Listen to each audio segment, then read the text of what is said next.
Psalm 53.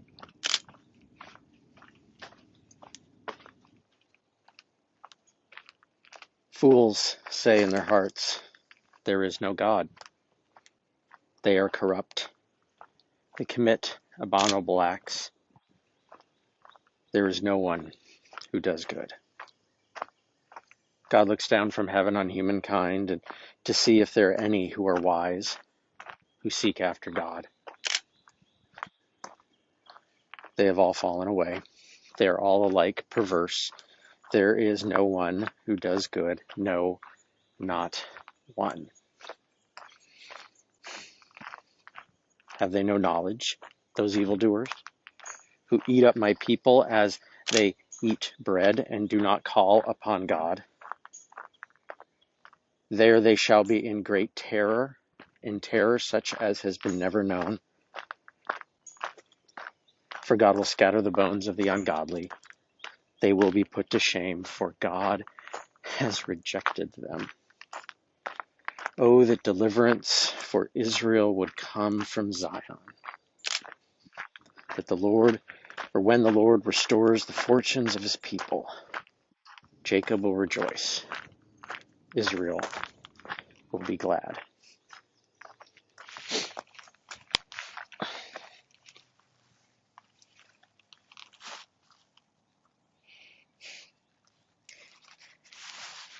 Yeah, there's a lot that we could go to with this psalm. The place I've got to go to is just right at the very beginning, where the psalmist writes that fools say in their heart that there is no God.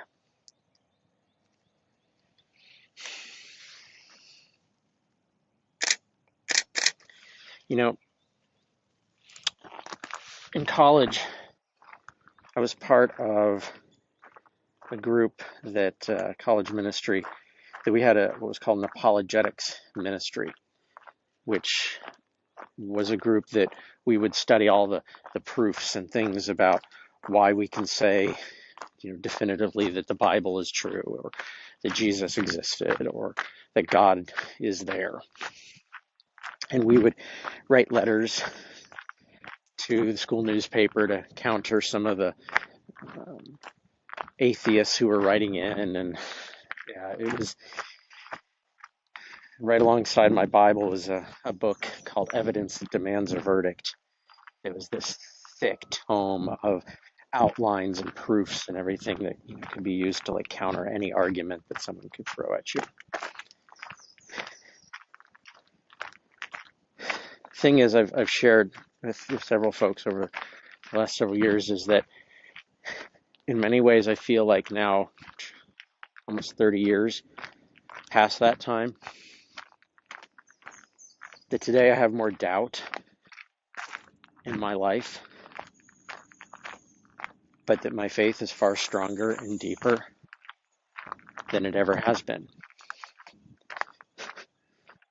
Now, I know that may feel contradictory. Like, how can you say that your faith is stronger because you have more doubt? It's really because I think that the doubt pushes me to want to wrestle with the things of God more, to try to understand, to try to grasp, to try to feel, to try to experience who God is and how God's at work and what God is doing, instead of just a blind acceptance that, well, that's just how it is because that's what I read or that's what I heard.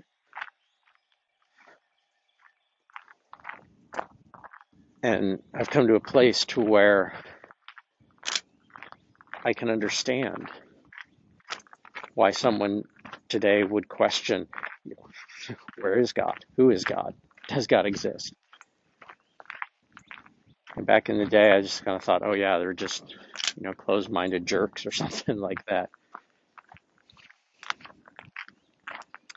The reality is when you see some of the things in the world, and you see some of the things that are done in the name of God by people who seem to be people of faith and commitment,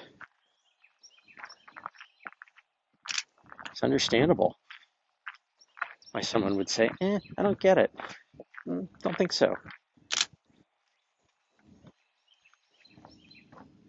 So for me, my place at this point is, I don't feel is to, argue somebody out, try to debate somebody, to try to beat their argument into submission,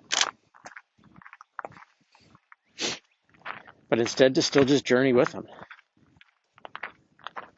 to listen to their stories, listen to how they've come to where they are, but also not be afraid to share where I am and where I've come to in my journey. And the reality is in doing that, we both grow.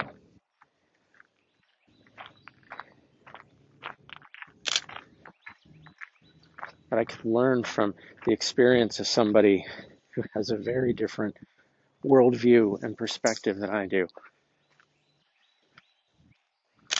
And that I can continue to love them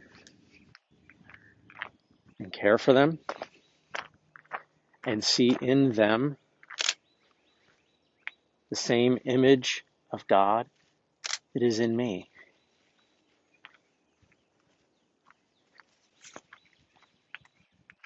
Even if they don't feel it's there. So, if you've ever had a point in your journey where you've said, where the heck is God in this? You join the company of many others, both within the scriptures and beyond the scriptures, who have wrestled with the same. And know that God still walks with you through it all. Grace and peace be with you.